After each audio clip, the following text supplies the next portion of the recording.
Salam, perkenalkan nama saya Jeli Juita Tenmeta. Saya mahasiswa dari Institut Agama Kristen Negeri Kupang, Fakultas Keguruan dan Ilmu Pendidikan, kelas B semester 2. Tujuan saya membuat video ini untuk memenuhi tugas yang diberikan oleh Ibu Imelda Jira dengan mata kuliah pendidikan inklusif, dan materi yang saya bawa adalah perencanaan pendidikan inklusif di sekolah. Baik, materi yang akan saya bawakan di sini adalah buatlah desain perencanaan pendidikan inklusif di sekolah. Yang pertama, buatlah alur prosedur atau tahapan dari awal hingga akhir pendidikan inklusif di sekolah. Yang kedua, sebutkan kebutuhan untuk pendidikan inklusif di sekolah. Yang ketiga, jelaskan peran atau fungsi dari kebutuhan tersebut.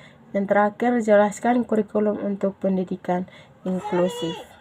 Yang pertama adalah identifikasi dan asesmen. Terbagi atas 3 bagian, yaitu sekolah melakukan identifikasi awal terhadap siswa yang membutuhkan layanan pendidikan khusus. Yang kedua, dilakukan asesmen komprehensif untuk mengetahui kebutuhan, kemampuan, dan potensi siswa. Dan yang ketiga, hasil asesmen digunakan untuk menyusun program pendidikan yang sesuai. Dan yang kedua, perencanaan program pendidikan inklusif. Dibentuk tim kolaboratif yang terdiri dari guru, konselor, orang tua, dan ahli terkait. Yang kedua, tim menyusun rencana pembelajaran individu atau RPI bagi setiap siswa berkebutuhan khusus. Yang ketiga, penyediaan sarana dan prasarana terbagi atas 1 bagian, yaitu sekolah menyediakan sarana dan prasarana yang aksesibel dan ramah bagi siswa berkebutuhan khusus. Contohnya, ramp, lift, toilet khusus, alat bentuk pembelajaran, dan lain-lain. Dan yang keempat, pelaksanaan pembelajaran inklusif terbagi atas 3 bagian. Yang pertama, guru menerapkan strategi pembelajaran yang berpusat pada siswa dan memperhatikan keberagaman.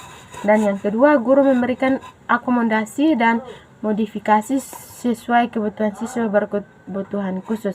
Yang ketiga, guru berkolaborasi dengan guru pendamping khusus atau terapis untuk memberikan layanan terpadu. Yang kelima adalah monitoring dan evaluasi. Terbagi atas 3 bagian, yaitu yang pertama, dilakukan monitoring dan evaluasi secara berkala terhadap perkembangan siswa berkebutuhan khusus. Yang kedua, hasil evaluasi digunakan untuk menyesuaikan program pendidikan inklusif yang diterapkan. Yang ketiga, evaluasi juga dilakukan terhadap kinerja guru, sarana prasarana, dan dukungan sekolah.